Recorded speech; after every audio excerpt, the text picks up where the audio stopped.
What's good, bro? Hey, your microphone's super loud, but that's good, I guess. It just sounds like really loud. No, that's not good. Uh, How about now? yeah, you're good. Okay, camera. They got Zoom has an AI companion now. That's pretty cool. I'm gonna see what that looks like. Okay, let me go ahead and get this started here. Yeah. Oh, I got to make you host, right? Yep. Yeah. Okay, participants. Douglas and make host. Okay. Okay.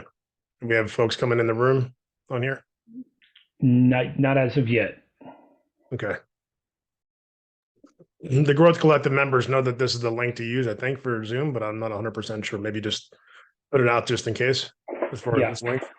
Yeah.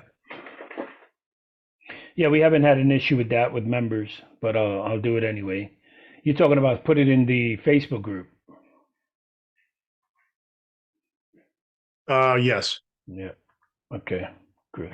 Man, I spoke to Beth, but anyway, you're concentrating right now. We need to speak afterwards. Yeah. Two things that are extremely important. Okay. Just hold One that with thought, her. because Yep. hold that thought, Joe. So hold Yep. on. Yep. I trust your judgment, but I can't think of anything else right now at the moment. I Of got to course. make sure I get this set up correctly. Hold on. Yep. Okay. Join.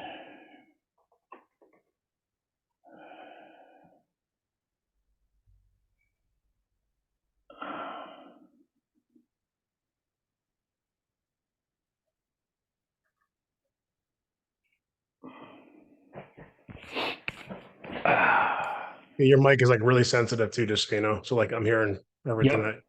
Let me turn it off.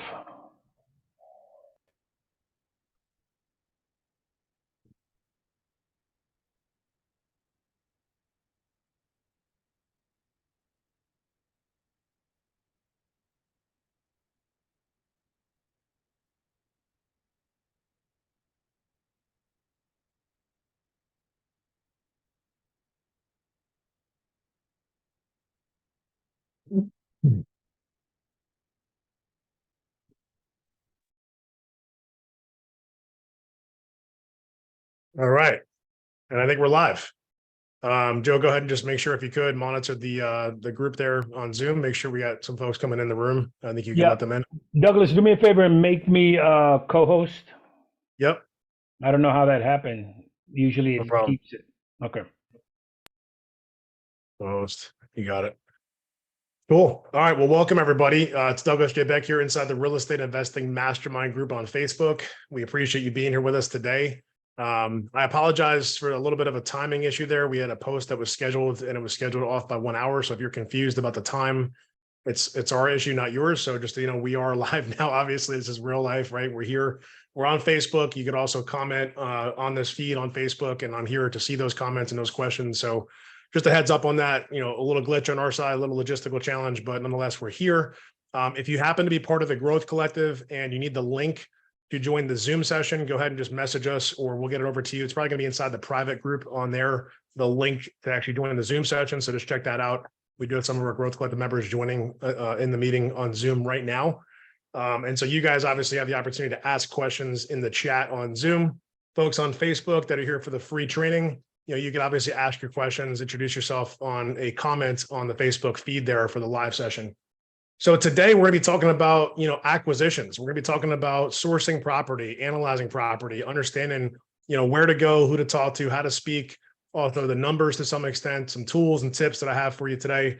Maybe even some examples of deals that we've done recently and that our clients have done and how they've sourced the deals, and kind of understanding where are the deals, because a lot of folks, the common theme, right? If you guys agreed, then put a comment, sourcing. If you agree that it's been challenging to source deals as of late, and that's for a lot of reasons, right? There's been constrained supply for a number of, actually a couple of years now, really, if you think about it, because only recently, relatively recently, in the past year or so, the moratoriums were released on foreclosures and evictions and stuff. So for a period of time through COVID, there was not even the capacity for us to pick up distressed assets from the perspective of financial distress, because folks had the capacity to just continue to have that distress persist without any sort of ramifications. And so it makes it very difficult as a real estate investor sourcing discounted and distressed real estate, financially distressed real estate, to be able to acquire, from sheriff sales or from banks, foreclosure auctions, right? So that's been a challenge. And if you haven't seen that, then I'd be surprised. I would love to talk with you one-to-one. If you're out there, you've been able to source deals from banks, even through all the midst of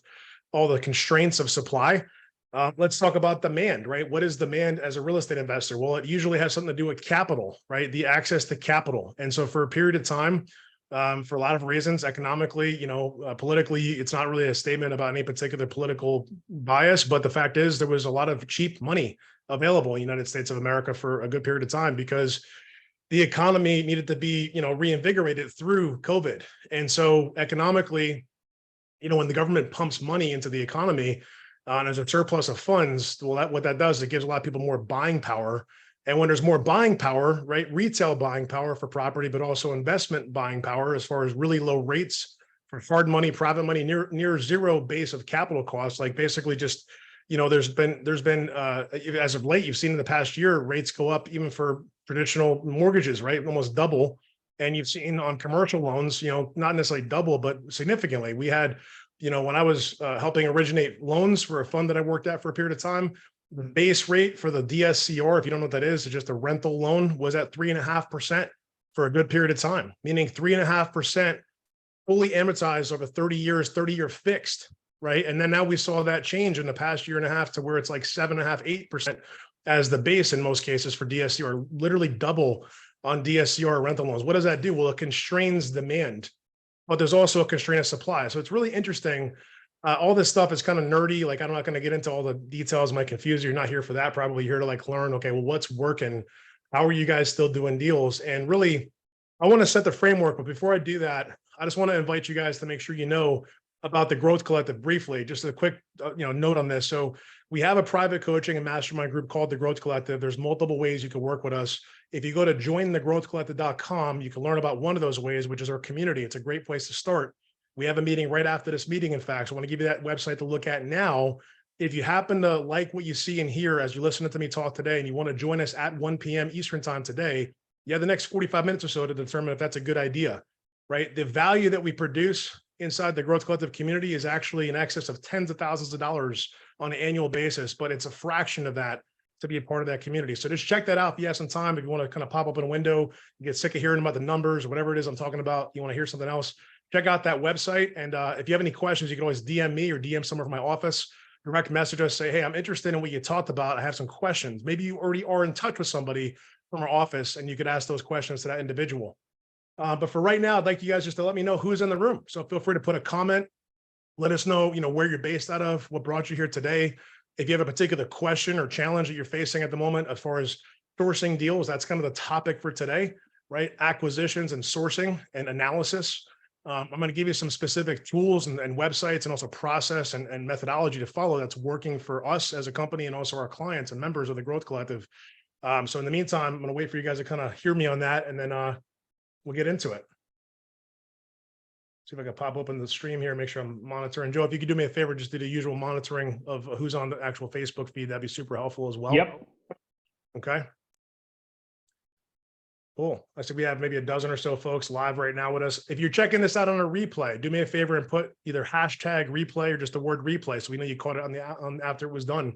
Maybe you couldn't make this time for some reason, but we try to make this around the lunch hour for the East Coast. Obviously, it's morning or mid-morning for some of you that are in Central or Pacific time zone. So we're trying to accommodate, right? And we may do these eventually in the evening. So if you guys would like that, let us know that as well.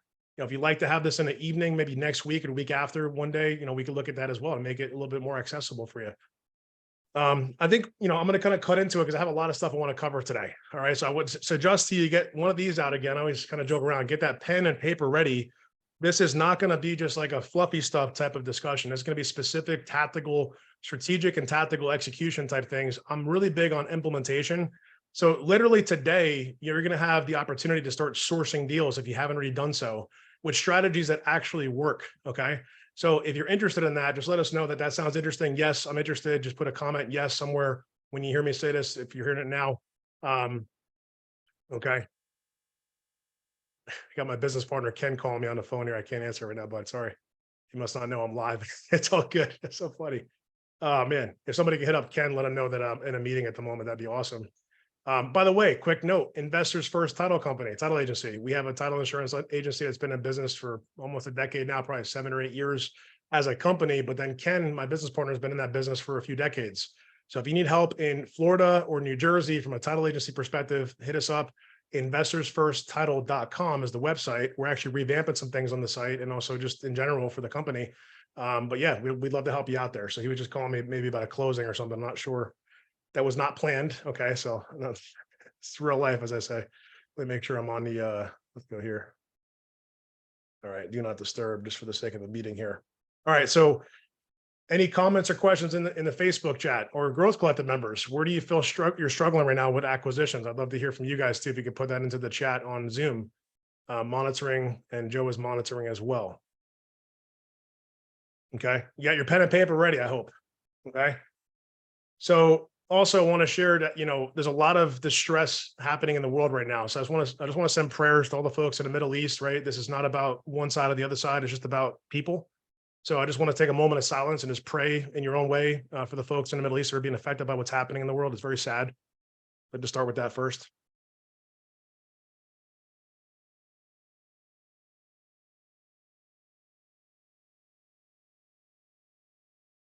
Thank you. Man, a lot of people over there and really all across the world just wish they had the opportunity to have a fraction of what you have listening to me right now. They don't maybe have access to tools, to the resources, to Facebook, to social media, to opportunity. And it's such a blessing that we have even to be able to get this far in our journey, wherever you're at, whatever step of the way you are. Just, man, I don't know how, but I know there's a friend of mine who he's got some collaboration opportunities with our company in different ways. And he's connected with some folks in Africa and helping out in big ways out there with water and food and stuff like that, with not so much with this recent event that's going on, but just really appreciate folks that have a purpose behind what they're doing. And I just really strive to do that with our company too. So we're going to be talking more about that in the future of how we can connect and really help more people all across the world in ways that maybe, are not as obvious. But just do your part, right? Just pray and ask God for strength and for love and for peace in the world. It's just very sad what's going on all across the world right now, especially right now in the Middle East. So with that being said, today's conversation, again, acquisitions and sourcing. Okay. So, and I see we have Kali, sorry if I mispronounced that, John, Crystal, Erica in Tampa, Myri, I think, or Mike. Is it Myri or Mike? It's M-I-R-E, I think. Is it Myri? Myri. Okay. I just want to make sure it wasn't a typo there. North Virginia, what's going on? Lori and Palmetto and Annie on. So appreciate you guys being here. Shout out to everybody. We got Wendy, we got Candace, we got Joe, Marlo, and Jasmine, Janet, Noman on the meeting with us here inside of Zoom. So check it out. If you've been around me for any period of time, you've probably heard me talk about the 5 simple steps to success. It's kind of like the success path for real estate investing, as some people will call it. So the 5 steps are really simple. Number 1, identify. We're going to talk about these individually, but just go through this real quick, high level. Okay. Identify. Number 2, analyze. Number 3, negotiate. Number 4, contract. Number 5, close, right? So we're going to talk today predominantly about steps 1 and some of 2. We're not going to get to 3, 4, and 5. That's for another day. We've done different trainings and conversations. We talk about that almost every single week. Well, really every week we do have some type of conversation around negotiation and contracts and closing deals inside the Growth Collective. But for today's training in here, we're going to talk about identify and analyze. Okay. We're going to just get into some of the basics, the frameworks, and then have some takeaways that we can go put into action. You didn't hear me say it before. We're all about taking action, not just sitting on the sidelines, watching things happen, but actually making things happen, right? There's a saying in the business, deals don't just get done, they get made. Okay. And so we have even an upcoming deal maker challenge, right? The dates are going to be finalized really soon. We're trying to figure out scheduling and logistics, but the deal maker challenge is on the horizon. If you've been a part of that before, you know that that's an intensive 5-day experience, breaking down those 5 steps and then some where we've had even people come in as a guest speaker to talk about a specific niche that they focus on. We've had people come in and give training and dialogue with me and have a conversation about what's working for them. We've had some of our clients that are having success share stories and testimony of what's working for them as well. And that's coming up real soon. So just save those dates when they come out. It's going to come out hopefully this week if we didn't already put that out. If you want more information about the Deal Maker Challenge, just put the word Deal Maker in the comments, right? Put the word Deal Maker in the comments and my team will be in touch with you as soon as we have those dates lined up.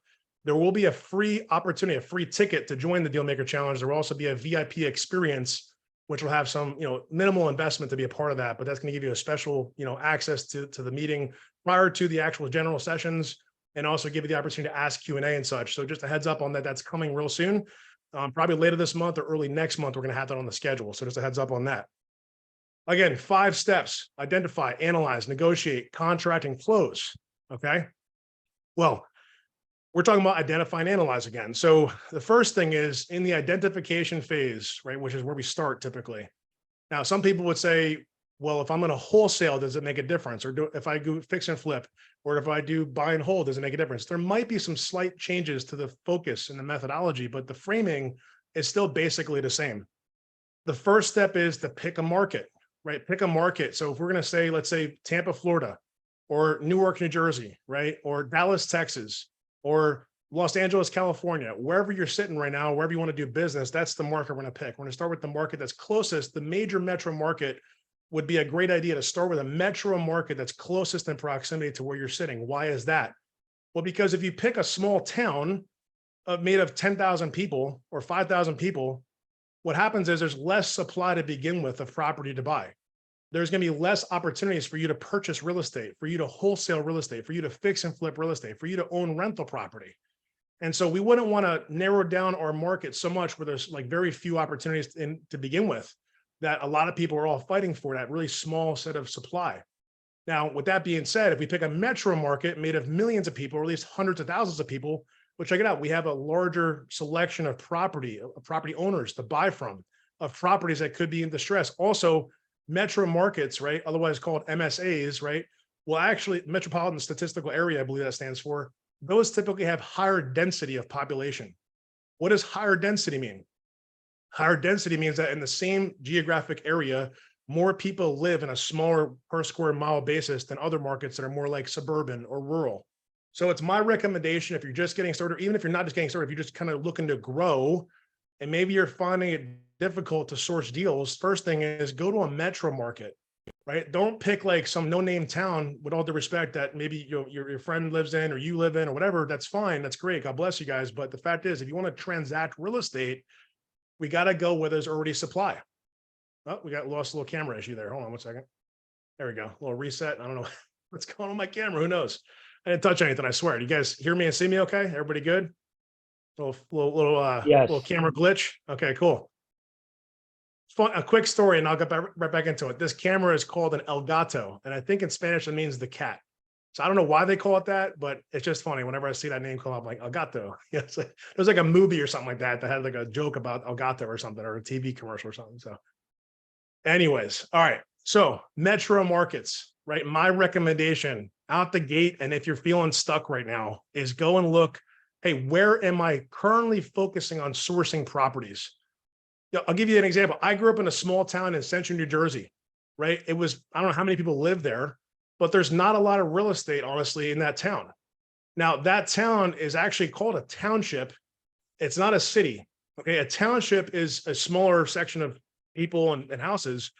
Multiple townships makes up a county in New Jersey, or a city, or it could make up a city too. But in that township, it wouldn't make sense for me just to source deals right there. In fact, if I did that in the beginning, I probably wouldn't have the ability to sit here with you and talk with you about real estate investing as my business. If I only looked in the backyard, literally my backyard where I lived and grew up in, man, I haven't done maybe one deal, even in close proximity to that particular town, ever, out of hundreds of transactions. So what does that mean? That means that the wisdom says, let's go to where there's metro markets. Now, for example, in the state of New Jersey, right, real life talk here, so you guys know who I am and stuff like that, what we do. Our company, JDL Ventures, right? If you don't know, JDL Ventures is our business that we started about 10 years ago in New Jersey that transacts wholesale real estate and provides coaching and education all across the country at this point, but really focusing on New Jersey and Florida. That company has transacted probably more than half of its business in 3 cities in New Jersey. Do you guys want to know what those 3 cities are? I think you should want to know, because maybe there's an opportunity for us to joint venture, which you don't know about. And if you haven't heard me talk about it before, you should think about this. If you say, well, wait a second, there's a guy sitting in front of here telling me about how to source properties. He has all this stuff going on. He's got transactional success and volume. He's got a team. We got the opportunity to learn. Maybe we should think about how do we collaborate, right? Because some people have said, well, Doug, could I just like joint venture? Could I just collaborate with you? Like, I don't necessarily know if I want to get coaching right now. I'd like to just to work together on deals. Does anybody want me to talk about that? Just give me a quick hand raise on Zoom or give me a yes on Facebook. I think that should be something you should think about, but maybe not, right? The 3 cities, I'm going to assume you guys want this stuff. I'm just going to keep it rolling because if I do this, we don't have enough time, okay? The 3 cities, right? Number 1, Newark, New Jersey. Newark, New Jersey, major metro area in central northern Jersey. Airport, right? Newark International. Not a place I would particularly want to live myself. That doesn't mean that it's not a great neighborhood, or there are great neighborhoods. There's some really nice sections of Newark, but it's very urban. It's densely populated, right? There's a lot of low-income housing, a lot of folks that are trying to get on their feet and stuff, a lot of scenarios that we could help people not just buy real estate, right? We could help people get on their feet, provide good housing, right? Provide renovated homes, provide renovated multifamily apartments.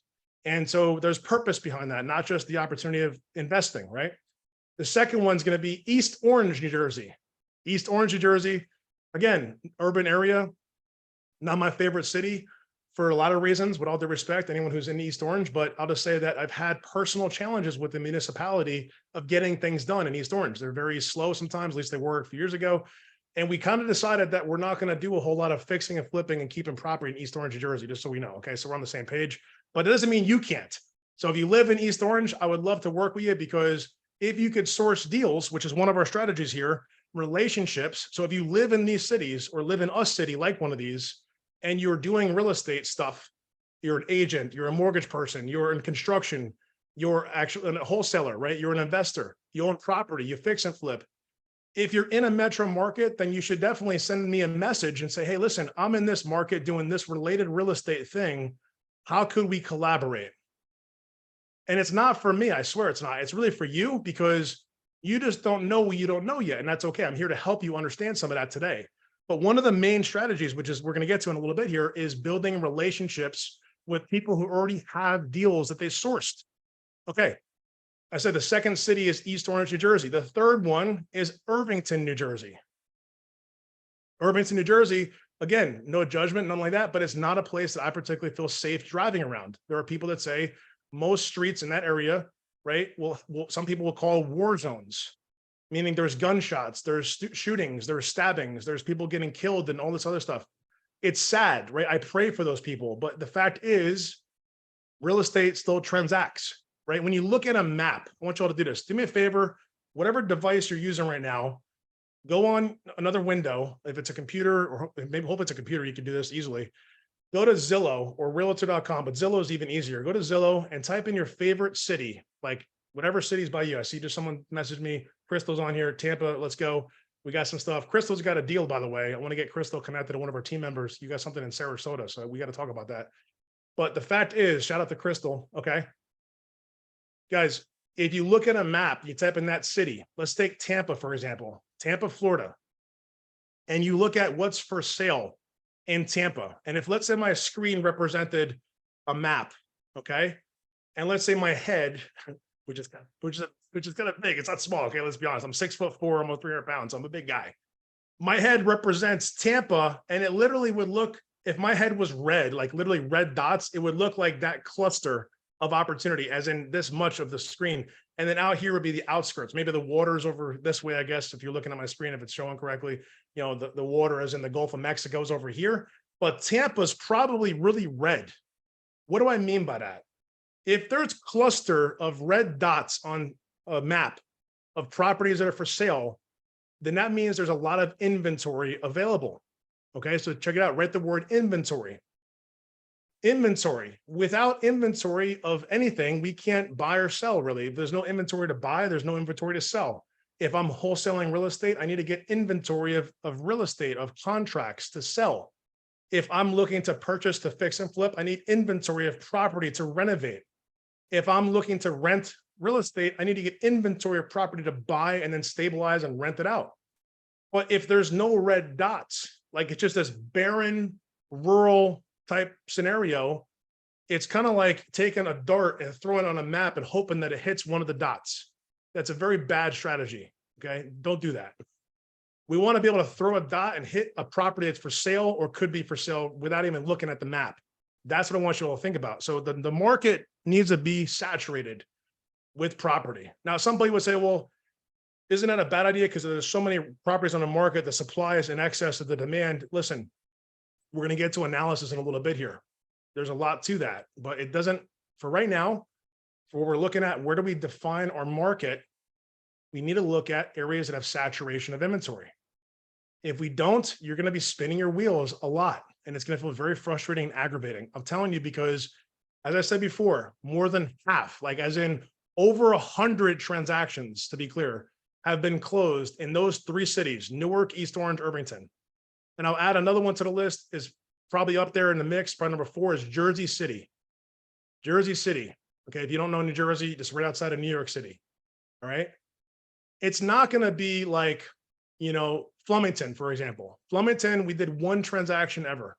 Flemington's a cute little town. It's got a nice little downtown. It's like very historic. We did 1 fix and flip in Flemington. If I could do 20 a year in Flemington, I'd love to, but I just can't find the inventory because it's not as densely populated. There's not as many people moving out, and there's a lot of reasons why. So understand. By the way, I should have said this before. There is no, just in case you want to leave now, it's okay. There is no magic bullet that I'm going to drop. Boom.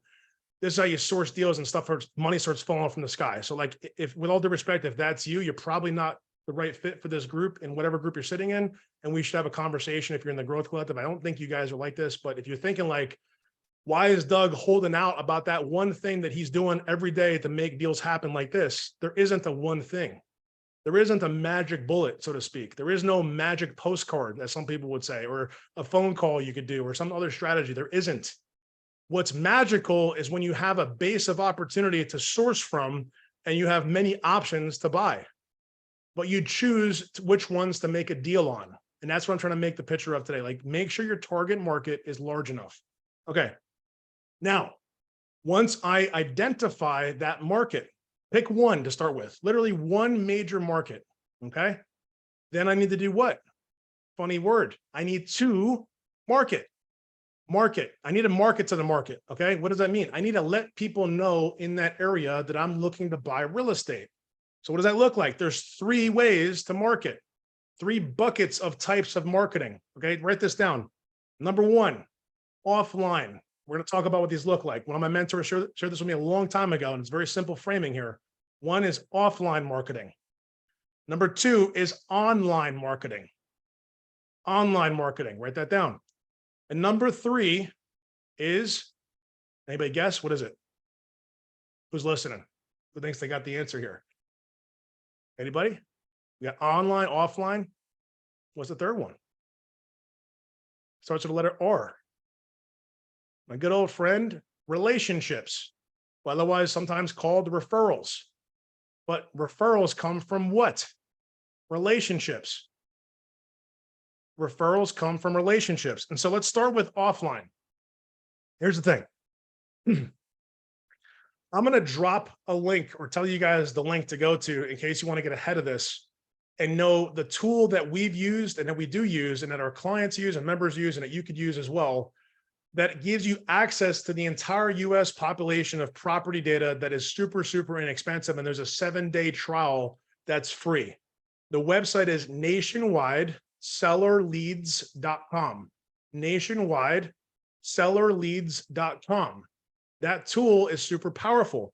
We're going to talk about that tool in a moment. We're going to talk about how to use that tool. I can dive into that tool with you inside the Growth Collective. I just don't have the time this instant to do that with you right now. But that tool, right, that powers nationwidesellerleads.com, that tool will give you the ability to identify potential leads based on certain lead types. For example, vacant property, absentee owner. We're going to explain some of these. If you guys have questions, again, let me know. Vacant, absentee, tax liens, pre-foreclosures, inherited property, so on and so forth, right? all these different lead types that you could do what's called stack. I could stack them. I could say, give me every one of these on this one lead has to have this scenario going on. So if I want to stack like 4 or 5 different lead types, I could do that. I could say, I want all these things to be true and give me a small list of leads that are super, super motivated based upon them having 3 or 4 or 5 motivation stacks of like, these are the things going on. Now, usually most, people will go about 1 or 2 to start and then maybe add a third one to get a smaller list. Once we define with that tool, right, with offline marketing, that we're going to get a set of leads to market to, then we do what's called, typically we would do what's called skip trace. I want you all to write down skip, S-K-I-P, and then the word trace, T-R-A-C-E, skip trace. What skip tracing means is it takes data that's available, public record data and other data sources that have been purchased by these vendors that provide this data, and it matches up the property's address and the owner's name to data that's available to get you their phone numbers, not just one, but all available phone numbers, email addresses, and any other property addresses, as well as their relatives and their respective information as well.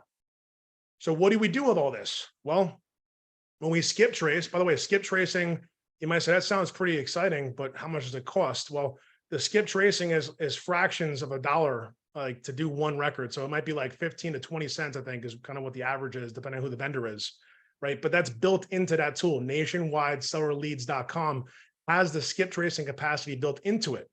And we're in the offline bucket right now, just so everybody knows, we're on the offline marketing bucket. We're using a tool to tap into offline marketing processes, okay?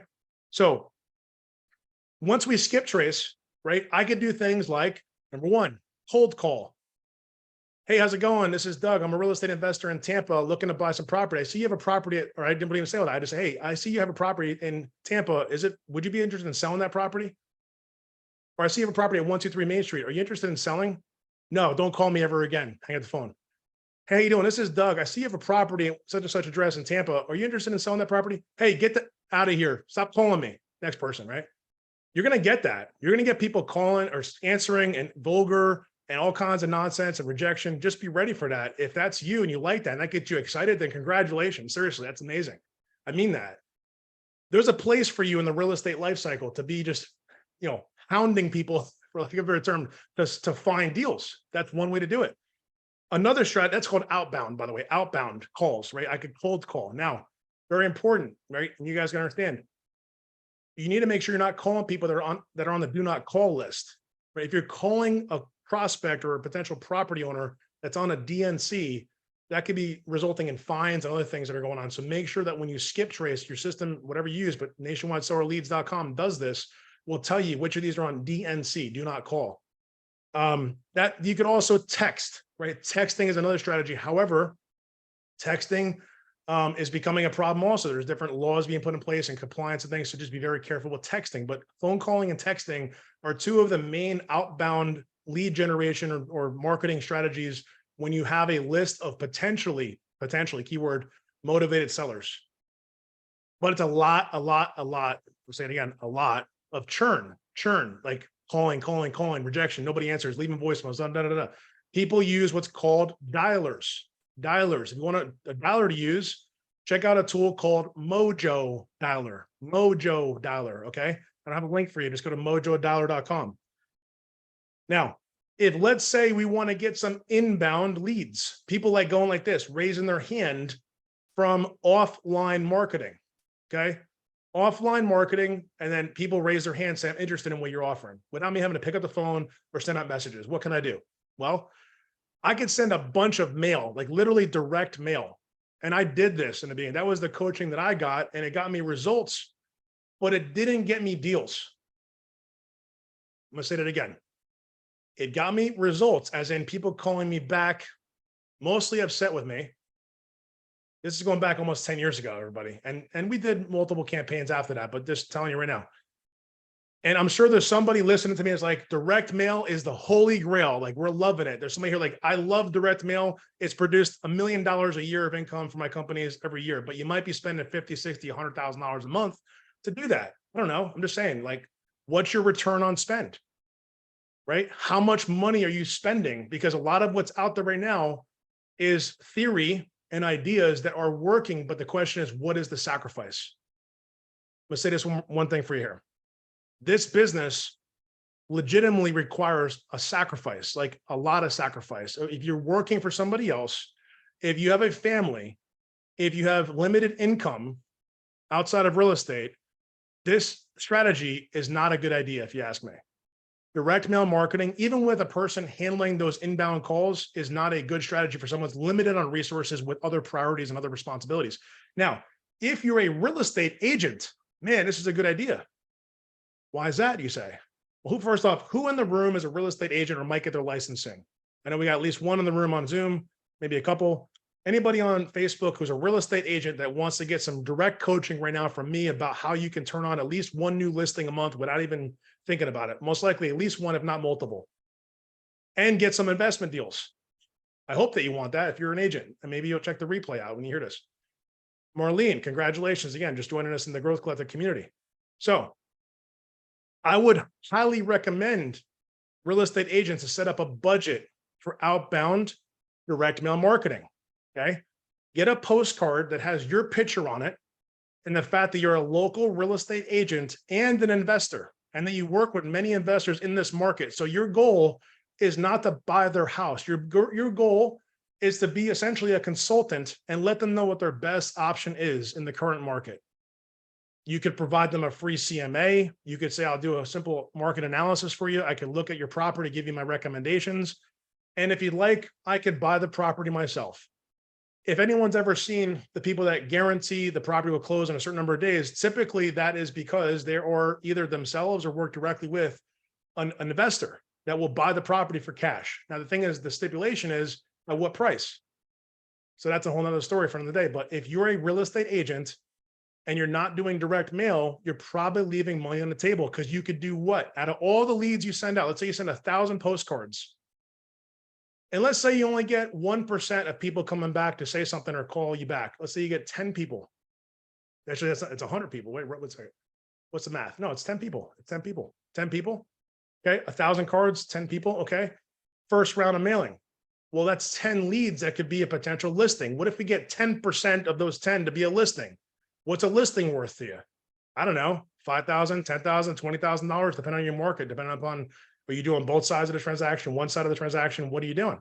How much your split is with your broker, right? I happen to have owned a brokerage before, so I have some idea of how this all works. So again, if you're a real estate agent looking for some strategy and discussion, I can help you. So definitely let me know about that. In fact, send me a DM agent, send me a DM, so you don't have to put it on the whole world to see if you don't want them to. You just put the word agent, and that will let me know that I need to follow up with you about being a better agent and growing and amplifying your production as a real estate agent.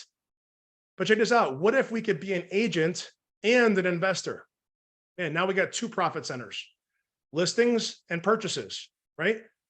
What does an agent have to do? An agent has to make sure to give their potential client or their actual client the highest probability for success, acting as a fiduciary, basically giving them the best deal they can get. Well, if you give the person the opportunity to list the property and say, look, I could list the property for you and sell it for this price, or I could also offer you, my team and I, or I can, if it's me, this cash offer. You're giving them options. You're letting them know that you would be better off listing it on the market, but if you don't want to list it, I understand. You could sell it to me for this price. And again, check with your local and state laws.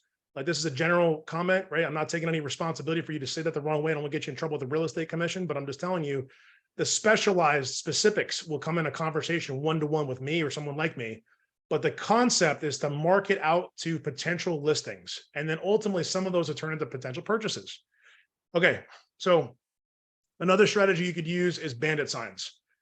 But I'm going to go real quick on this one. Most places do not allow bandit signs without a permit, and most people don't get permits. So I'm not really in the business of breaking laws, right? That's not what I want to do. That's not what anybody should do. It's a bad idea. So I don't recommend bandit signs unless you go through the proper protocol to get the sign placed where it needs to go and get the person in the municipality to say, yes, you can put it there. And if you do bandit signs, another thing is make sure that the phone number is going to be trackable. All these things that you do that are outbound need to be trackable.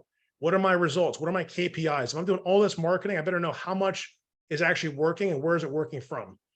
If you want a tool to track numbers, check out CallRail, R-A-I-L, callrail.com. That tool can give you what's called a vanity number or a masking number that has a special, just a number on top of another number that's like $5 a month. So that will track your marketing campaigns and know what's actually working and what's not. Okay. We're going to go into online. Okay. Quick reminder. If this is helpful, I'm happy that it's helpful. If it's not helpful, I apologize. I guess I'm not hitting the mark. But if it is helpful and you want to go deeper, we have a meeting coming up in 20 minutes from now. So go ahead and go over to jointhegrowthcollective.com. You could jump right in. Your first month will start today. We had someone join us last week. Her name's Marlene. Congratulations, Marlene, for being here. And she's one of many that have joined us recently.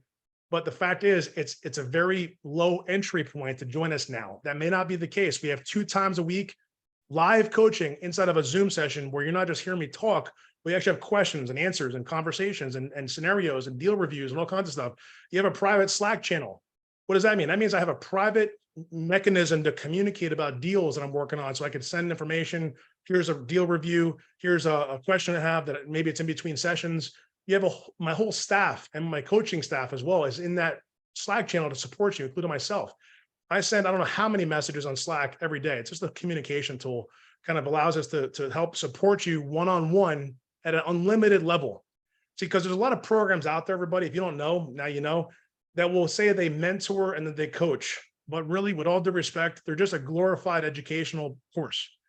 And they don't have a support system like we do. I'm honored and blessed to have people like Candence and Joe and my team, the back office team, like Mo and Ellie and everybody else, supporting you guys as members of the Growth Collective and those that are going to join us as members in the Growth Collective. And like I said, the investment is very, very small. So just check it out. It's probably unreal to you to think what it is when you see what it is. So go ahead and go to the website, jointhegrowthcollective.com. You'll see how that works. You can sign up right away and, we'll take it from there. We have a meeting coming up in about 20 minutes, like I said, right after this one. So let's go into online. Are you guys good? Anybody have any questions? I think there was a question, actually. Erica says, okay, I live in Valrico, just outside of Tampa. I've been focusing on properties near me. Should I be focusing on Tampa instead? My main focus is wholesaling pre-foreclosure. So Erica, we could talk about that, but I would say it really depends on how much inventory is available in Valrico. I've heard of Valrico, but I don't know much about that density. So check out the population density and check out just the number of properties on the market. That's a good indicator to see what's available off market as well. Because there's a relationship to what's on the market to what's actually being sold in general. It's not just about what's on the market, right? It's really about what's off the market. But yes, I would say I would focus on Tampa, especially if you're having trouble. I would focus on a major metro market to start. And then Joe put in, yeah, some people make things happen. Some people watch things happen while others wonder what happened. So hopefully you guys fall in the right category today. We got somebody coming in the room, it looks like on Zoom. Okay, so let's go to online. Okay, online. If you guys are getting some value, could you just do me a favor and put a comment value so I know that this is helping you? I mean that. I'm not looking to get any special credit or like a pat on the back. I just want to make sure that it's relevant for you because that helps us make sure that this is going to help you going forward, that we can refine the training and the conversation to be as relevant as it possibly can for the audience that comes into this group. Because if it's not, then it's kind of like a waste of time for you and for us as well. We don't want to do that, right? I want to make sure you guys are getting the value. So Wendy says value, Marlo says value. Thank you guys inside the Growth Collective there. Joe, just monitor, make sure we got some values coming through from Facebook as well. All right, online. So this is interesting, right? And there's a chance, I'm going to do my best. There's a chance this might go a little longer. I'm just going to say it right now, but it's going to be valuable to the Growth Collective. So I promise I'm not going to cut in and take your time away from something that is more valuable. I promise. For those of you that don't know, my background happens to be technology and systems. Right. I worked in corporate America. I went right out of college. I graduated from Rider University up in New Jersey in 2007, magna cum laude, business degree, doubled up with entrepreneurial studies. But I focused on computer information systems, which is basically technology for big companies, not just little company stuff like SAP and Microsoft products that are not just like the stuff that you use for the computer, like the back office, the SQL, right? Like things that are behind the scenes, the technical stuff. And so whenever we get into online, it kind of comes home to me as far as my background, because my background's in systems and tech, web design, web development, database management, development, business intelligence, all that kind of stuff. And so I worked at J&J, if you don't know my story, for almost 10 years before I decided to, hand in my resignation letter, which I think I talked about either last week or the week before. And I shared my story because I think it's important to know, like, what about me, Doug? What can I do? Well, I'm showing you by example. Within 18 months, I was able to basically rip up over $100,000 check for Johnson & Johnson, God bless J&J, but it wasn't for me, right? 18 months in the real estate business, working part-time, afforded me the opportunity to say, I'm good. Thank you very much. Have a nice day. I'm getting out of this box lifestyle, being stuck in a cubicle box with a bunch of boxes all around me with friends that had boxes, their lunch boxes taken to work and stuck inside that big box called an office. So now the question is, well, online, I'm telling you all right now, okay, I can't even figure out where to start. With social media, with AI, with technology, with funnels, with all kinds of cool, the opportunity for online marketing has never been this significant. Literally in Zoom, right? Zoom, we're sitting in Zoom right now. We're doing a broadcast on Facebook. Like, this is the time. Now is literally the time. If you haven't figured this out yet, you need to find a way to figure it out or find somebody like us to help you figure this out. And so I'm just going to mention that if you're interested in us literally building a marketing funnel for you that's specific to your business needs and generates leads upon leads upon leads in any sort of lead type that you're thinking about, seller leads, buyer leads, investor leads, deal partner leads, let's see, mortgage leads. We've done one of the funnels right now is a mortgage officer. Then let's have a conversation. Hit me up either with a comment or a DM with DFY, done for you. DFY stands for done for you. We have a done for you service that's being headed up by my team, and Candence leading the ship there of making sure it's all working right for the people that are our clients that are getting the service done within a few weeks. Within usually 4 to 6 weeks, we have something to look at. Then we refine that, make it better. We make it better. We make it better for up to a whole year. That's how it works, right? And yes, there's more details behind it, but I'm going to scratch the surface on some really powerful online marketing strategies that are beyond what you probably have heard about before, because people don't literally want you to know this. They want you to not do this stuff because it's going to create competition theoretically, but it's not, though, because I'm going to show you why it's not. See, most people would say that online marketing is like going on and spending money on ads. Has anybody ever spent money on ads? Do me a favor, just write the word ads, ADS, ads. Okay. If you've spent money on ads, I get it. Facebook ads, Google ads, YouTube ads, right? We're going to be spending money on ads for a specific reason, believe it or not, to get more people to hear this message every week. We're literally going to be spending hundreds of dollars a month, maybe thousands, to get more people to hear this message so that we can help and serve and bless more people about this possibility, because real estate investing is that big of a deal. And many people don't know the basics yet. And it's sad. We want to help and serve. But for you listening to me, right, it's not generally a great idea, especially out the gate, to run ads to like a website, because your credibility is very limited. You don't know really, maybe you're getting started. You don't really know what you're doing just yet. What you want to do is think about, how do I use what's available at my fingertips with social media, with funnels, with AI, all different kinds of things to generate inbound leads that doesn't cost me any money. Okay. I'm going to kind of just quickly flash stuff. This is a really, really, complicated looking, but really not that complicated. It's just really neat chicken scratching on a piece of paper. That's our done for you model. And that's what we help implement, but we take off all the burden to have to do it. Now, again, DFY is the keyword if you want to shoot a message or put a comment. But if you're not ready for that, for whatever reason, you want to do it on your own, we can help you. So we're going to talk about that now. Look, pay per click is ads. I'm just going to say, if you want to spend money to put up ads on Google and get people to your website, you could spend $100, $200 a lead. That's literally what it's costing right now. It's very competitive. That is not what I recommend for most people. Facebook, similar kind of thing. Plus, it's real estate. It's tough to even get Facebook ads to run for real estate stuff. You could do what's called a digital bandit sign on Facebook. We've done them before. We've gotten leads from that, but they're not converting, right? People see a picture of a bandit sign with we buy houses cash, call this number on a Facebook ad. That's a cool idea, right? There's a guy that just specializes in that. But you could burn through hundreds, if not thousands of dollars, if not tens of thousands of dollars before you convert one into a contract that you close. Not a good idea, okay, if you ask me. The other online strategy that's may not be the best idea, but something to consider, I'm going to give you kind of the way to bridge this from what it is to what it needs to be, is the MLS, multiple listing service, i.e. real estate agents that list properties for sale. You know what? Everybody right now could see a bunch of opportunities of properties that are transacting all across the country, all across the world with the click of a button. That's pretty cool. Well, you know what the challenge is? If everybody sees it, then what's the value prop? Why would that make it a great deal? Well, keyword. Can you make it? Make. Keyword is make. Deal maker. Can you make it a great deal? Again, the Deal Maker Challenge is coming up soon. Just mark it down. It's coming soon. If you want to know about that, just write the word Deal Maker or send me a message, Deal Maker. We'll get you the details. But it's not about finding deals online. Unfortunately, it's not. The question is, how do we make them? I'm going to give you a quick tool to use to analyze. So we're talking about identify and analyze today. The tool is, you've heard me say it before, if you've been here for any period of time, runyournumbers.com. Runyournumbers.com. Runyournumbers.com. Okay. That tool is free. I've said it before. You could use it for free. It's perfect. Has a lot of great features. You could pay a little bit of money, like 10, 15, 20 bucks a month, and have a lot of benefits that are beyond the free version.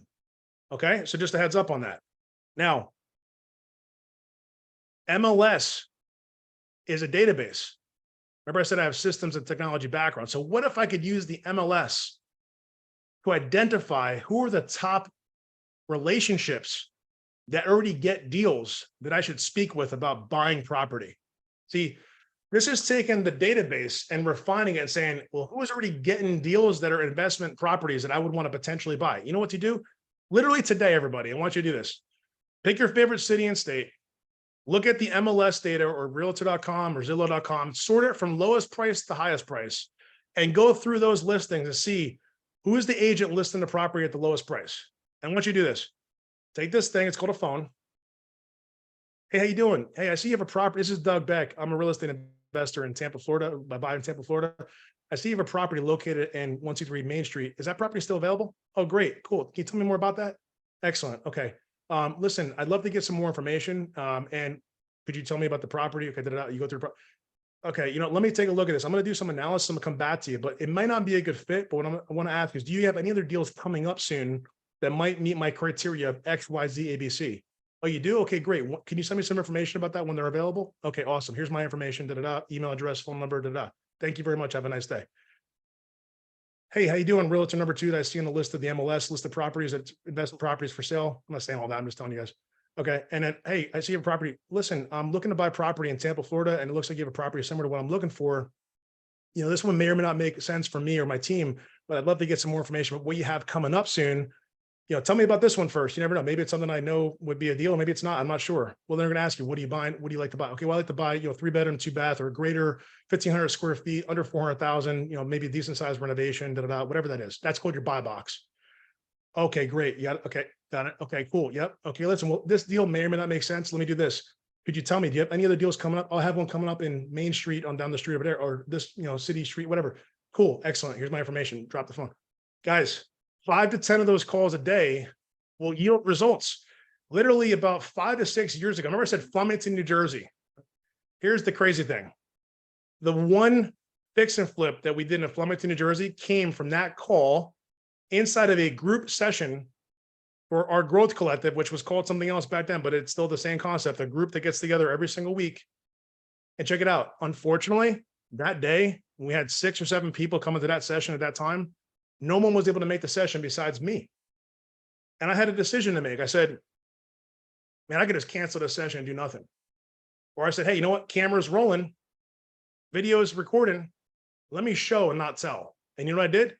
I picked up the phone. I shared my screen. I did exactly what I said. And we found a deal. The next day, I got a property under contract in Flemington from a real estate agent in Flemington. And we made tens of thousands of dollars on that fix and flip. I don't have the exact number handy, but it was like $40,000 or $50,000 net. Right? It was a project, but it was still a deal. And it came from the exact process I'm explaining to you. But you're not going to just pull a deal off the MLS typically and expect it to be an automatic, it's a deal. You got to make a deal. So there's a whole process to that. Now I'm going to make it even easier though, right? And I don't want to show it right now because I don't know if it's ready to show on my screen, but like, I'll tell you, if you go to any Facebook group on the internet, any Facebook group on Facebook, I should say, really, go to the search bar today, type in Tampa real estate investors, Tampa real estate, Dallas real estate, whatever, even mom and sell groups, buy and sell groups. But really, I like the real estate ones. You know what? You could use the power of Facebook to connect to people that already get deals. Isn't that an interesting idea? Like I'm talking to people that are already getting deals because I want to buy deals. Why does that make any sense? Because I believe in collaboration over competition. See, nobody here is my competitor, if you ask me. You might feel that way. You might feel like, well, this guy, Doug, What if I just hitting out the park and Doug's like doing no deals? Isn't that a bad thing? No, it's not, because my purpose is to serve. My purpose is to collaborate if I can. If I could bring value, if our fund could provide a loan, if I could provide coaching to you through the process, if I could provide the closing for the title insurance agency, if I could just high five you and say congratulations, or maybe we do a wholesale flip together, who knows?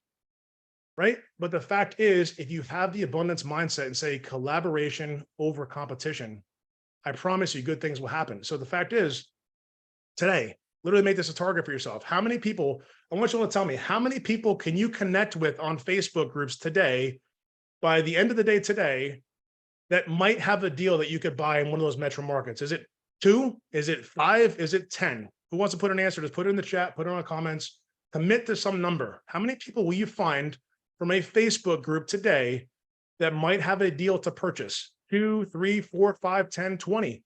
What's your number? Pick a number.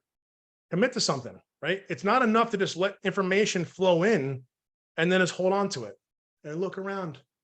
Man, I wish this was working. Yeah, I'm going to show you something real quick, guys. Hold on a sec. Most of you don't even know I have this over here. But I'm going to shout out to my mom. God rest her soul. That's a picture of my mom. Okay, that's me and my mom. This was the envelope that I gave my mother a check, one check, and then a second check. She said the first check I gave her when she was about 3 months away from passing away. We didn't know that it was that close, but we found that out because she was very sick.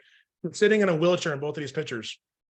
She followed this exact process to a T, and I didn't ask her to. She asked me to. She said, honey, what can I do to serve you? What can I do to help you? I know you're so ambitious and so excited about this real estate stuff, and I want to help you. I'm sitting here anyways in the kitchen, like, your dad does what he does. I do what I do, but I want to do something to keep me busy. I'm like, Ma, you sure? She's like, yeah. Like, okay. I said, here, I'll teach you the process. Really simple. You just got to call people on the phone and ask them if they have anything for sale. Like, call up agents, call up wholesalers, go on Craigslist. At the time, it was like probably 2016. So Facebook groups were not as big. Craigslist was really more popular at that time. May 13th of 2016, April 5th of 2016. 40 East Chestnut Street with Corey. Corey, that's on the memo. Corey, shout out to my buddy Corey up in New Jersey. Corey gets deals at auction. I don't need to go to the auction. Corey goes to auction. God bless Corey. My mom connected to Corey at age 77. God rest my mother's soul. We lost her in 2016 in May. Literally, this is May 13th. She passed away May 21st.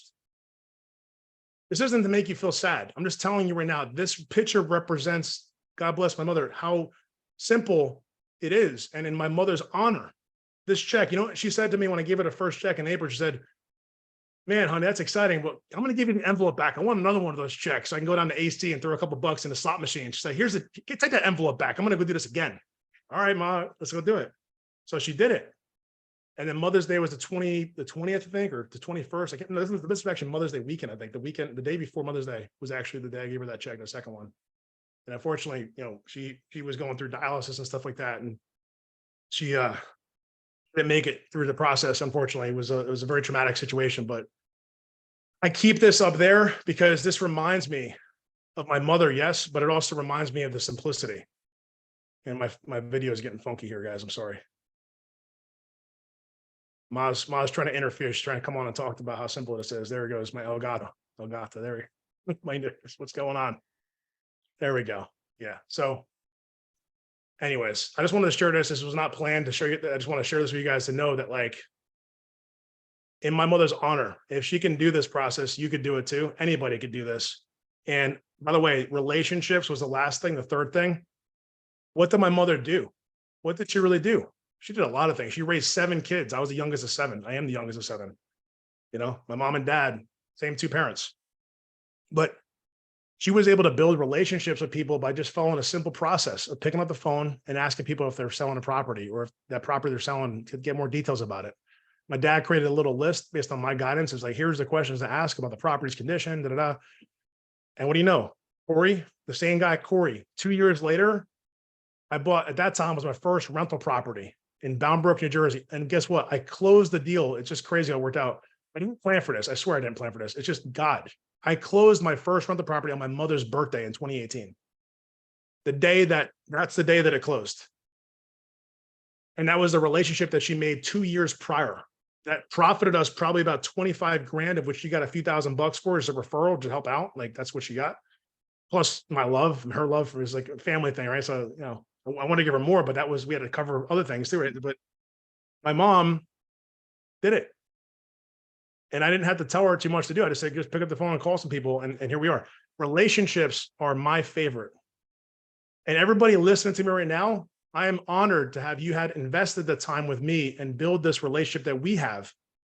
The relationship that we have is valuable to me. The question is, what is valuable to you now, right? But check this out before I go there. RIAs. What's a RIA? A Real Estate Investor Association. How do I tap into the Real Estate Investor Association? I go on Facebook groups. Again, I could connect with any RIA member all across the country by using a simple thing called Facebook. The groups are there.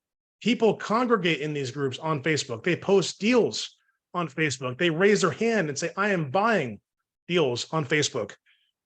I can go to Google. What do you mean Google? I think you said don't do AdWords. No, I'm not talking about spending money on ads. Check this out. Write this down. We buy houses cash, city and state. The words, we buy houses cash, pick a city and state. Google it. We buy houses cash, New York, New Jersey. However many results, 100,000, 5,000, 10,000, whatever it is. Oh, I click on the person's website. We buy houses cash. I thought I'm the buyer, Doug. Why would I go contact the person who says they're buying? You know why? Because 80 to 90% of the people that have search engine optimized websites are wholesalers. Let me explain something to you real quick. And we're going overtime, and I'm okay with that. Is the Growth Collective okay with me going overtime a little bit on this? Is that okay? Is everybody good? This is your guys' time, but this is really valuable. And this is acquisitions for everybody, not just the free group, okay? We're going to flip over into the paid community in a second here. Check this out. Real question. Would you rather make $10,000 in the next 2 weeks or $40,000 potentially in the next 6 months? $10,000 in 2 weeks, $40,000 potentially. By the way, the $10,000 is a high probability in 2 weeks versus $40,000 in potentially 6 months, or say 4 months even, $10,000 a month. Okay. It's a real question. You can answer. You don't have to, but that's the question. What am I saying? Just yesterday, we had one of our strategic partners, Ty. Quick shout out to Ty. We have an upcoming workshop next week. Was it Wednesday at 1 p.m. Eastern time, I think? If anyone wants to learn about automation and how to take deals that are already being sent to you after you connect all these people that have deals and actually sell those deals to investors that are what are called instant decision makers, then you got to connect with us on Wednesday at 1 p.m. There's limited spots, literally limited spots, 12 spots. There's probably like a few left. Joe got the information. He's going to drop a link somewhere. I don't know where it's at. Marlo already went for it and signed up with the system. I know some other people are looking at the system. Candace and Jasmine and some other people are looking at it. Man, I can't. It's so hard to explain. I wish I was in the same room with you guys. But think of it like this. Just to set the precedent, we've closed over 200, like 240 something wholesale transactions since the beginning. Just so you understand the scale of what we've done. At one point, we were doing 5 or 6 a month. We're not in that season right now. It's different. Okay. We do 1 or 2 like every month or every other month, depending upon what's going on. We do a lot of deals actually with our clients now too, which is even cooler, but our Growth Collective members and clients. But the fact is, we've also done about 50, a little over 50 fix and flips. And I'll tell you, from living it, and I encourage you to buy fix and flips if that's what you're really excited about. If you're in the construction space, you just like want those big chunks of capital and you want to make that big money, go for it. But man, is it a lot of work. Man, is it stressful. Even if you're in construction, and especially if you're doing multiple at a time. How about 12.5 at one time? What was I thinking? What were we thinking as a couple? I don't know. We were thinking about just doing a lot of business. We had the opportunity. That was in 2018, 2019, when we were in the busiest season, I would say, of construction and renovations. But check this out. When I whiteboarded this, I said, if our average wholesale deal is about $13,000 on a wholesale flip, by the way, that's on a joint venture wholesale flip. What does that mean? That means I'm actually working with another wholesaler or just call them a wholesaler, because I'm not really wholesaling. I'm actually integrating and connecting the deal to the investor. I'm the magic, if you would call it that, the investor who brings the person who closes the deal. Like that's my responsibility on the disposition side. That's a whole nother topic for another day, but that's what we like to do. If I can make as a company $13,000 on average, every one of those, and then we do one a month, why do I think it's better to go out there and renovate properties and wait for 4 to 6 months to get paid $1 or lose money nonetheless? Like, what if I make no money? What if you make no money? What's certainty worth to you is the question. So when you think about, should I wholesale or fix and flip? Is anybody thinking that? Does anyone wonder, like, I think you guys should be thinking about this. Like, is it better to do this? Is it better to do that? Like, oh, it's exciting. You see the TV shows, you hear people talking about it, 50,000, 60,000, 100,000, 200,000. Congratulations. But you know what? They're also talking about a lot of times gross profit. They're not talking about how much time was put in. They're not talking about their holding costs, their closing costs, their selling costs, the interest expense. Profit goes 30 grand on average, maybe net 30, net 40, maybe on average. What's better, 40K in 6 months on average, or 13K every 2 weeks or every month?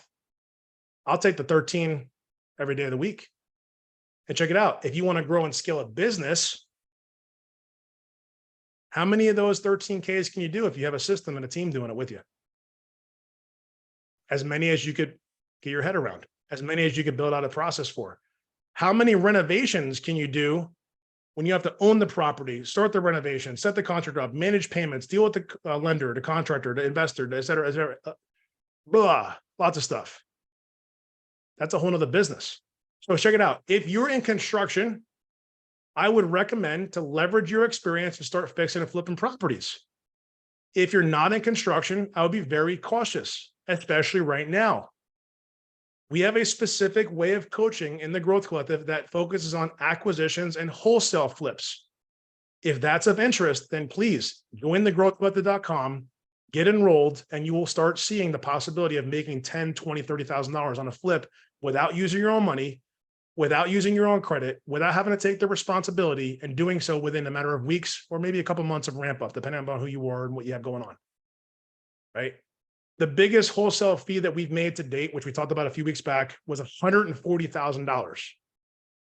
You know, I'm not shy to share it, not to sound like Mr. Whatever, but just so you know the possibility.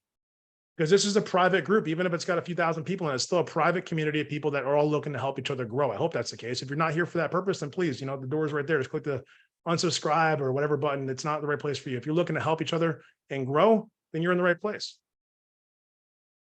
So it's like, if I can show you a way to make 10, 15, 20 grand on a flip within the next few weeks or few months, what's that worth to you?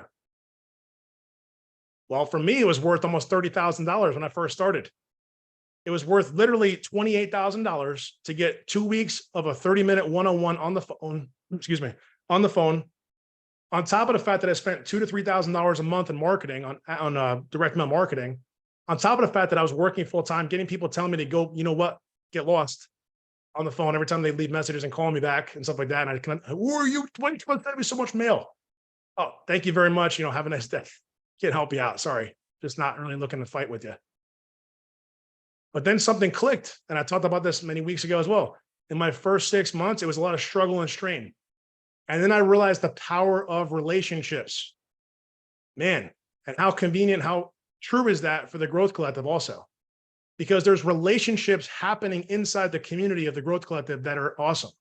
They're amazing. They're beautiful because it's people that have one thing and need something else. And this person has this other thing and needs the other thing. So there's people forging relationships. Like one investor wants to focus on acquisitions, another focuses on dispositions. One person has capital, this person has a deal. One person has construction experience, this person has a property to renovate. One person wants to put money down, another person wants to take the loan. Like these are examples, literally not like high in the sky. This is like happening. And the hardest part that I have is communicating it so people understand how different this is than what else is out there in the market. Because I could tell you from being a customer, for being a client of a group of a great mentorship program, nothing against those guys. I'm not gonna say who it is, at a national level, probably helped literally thousands of people if not tens of thousands of people get started. But it's different when there's not a real community. So again, join the growthwither.com. It's a very low entry point to start. There is no escalation. There's no like, oh, well, it's just this much for this time. And then it goes to this higher number. No, obviously there's going to be different levels. If you decide you want to get to the next level and work together with me one-to-one or something like that, that's my inner circle. You could graduate to that. You could decide that you want to participate in a bigger way and have just scheduled one-on-ones every so often. You could have more meetings that you get support every week. We have up to 6 sessions, I think, a week.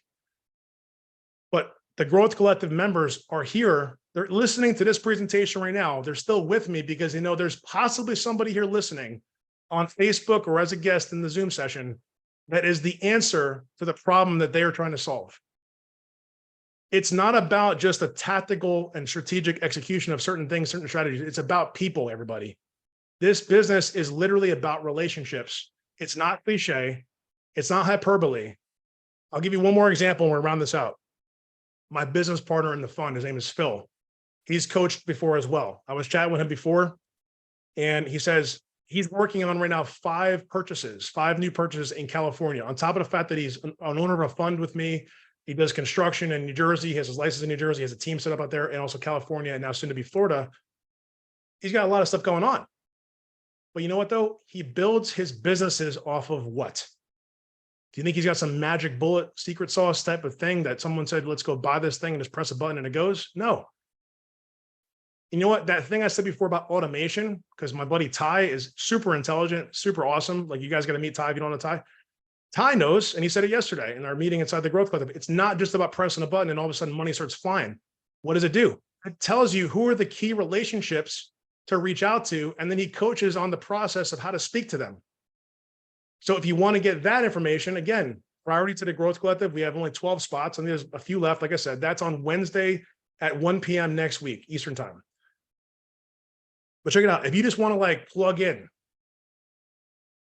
and like see what it's like to be part of the Growth Collective, right? If you haven't already gotten a guest pass, reach out to somebody about it.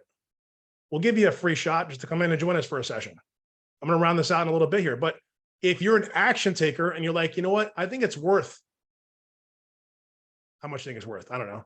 It's worth tens of thousands of dollars, really, but I'm not asking for that right now because I don't want to make it unrealistic for you to get started. Many people in this room right now might be a little bit upset with me, but I promise you, the Growth Collective founding members, people that came in a year ago, 6 months ago, even a couple of weeks ago, you guys have a different experience because we're making sure that you have access to the community in ways that's beyond what's being offered right now. That's because you came in early. You decided to join us early. You took a shot and you committed a lot of money investment, right, to do that. New folks coming in, we want to make it accessible because our community needs more people like you listening to me right now. Because if you've gotten this far in this meeting with me and you're listening to me talk right now, that means that you're probably an action taker, or at least you're debating that in your head. Should I, should I not? Trust your gut. One of my coaches said to me, what is your intuition? He's like, I was telling him about when I was leaving corporate. He goes, I'm like, Mike, I think he's like, this is hard, man. Like, I'm literally ripping up over $110,000 benefits from that. My family might like suffer from this. Like, this is not a good idea. I'm not sure. He's like, well, listen, wait, why are you doing this though? Who is it for? I said, after some thinking about, I'm like, this is for my family. This is for my children. This is for my wife. This is for me too, but this is really for them.